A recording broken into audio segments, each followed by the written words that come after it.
ఒక చిన్న గ్రామంలో చిట్టి అనే ఎలుక ఉండేది.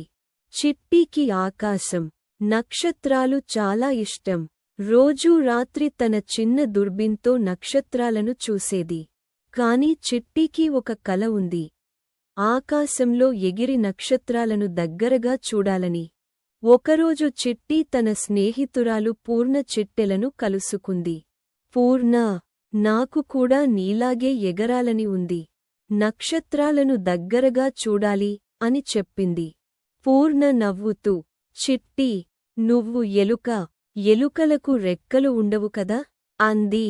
చిట్టి బాధపడింది కాని ధైర్యం వదలలేదు.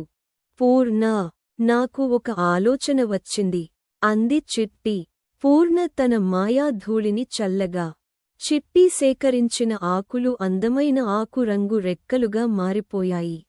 చిట్టికి ఇప్పుడు చిట్టెలలా రెక్కలు వచ్చాయి. పూర్ణ చిట్టికి ఎగరటం నేర్పించడం మొదలుపెట్టింది. మొదట చిట్టి పడిపోయింది. రెండవసారి కూడా పడిపోయింది. కాని చిట్టి వదులుకోలేదు. మూడవసారి ప్రయత్నించగా చిట్టి ఎగిరింది.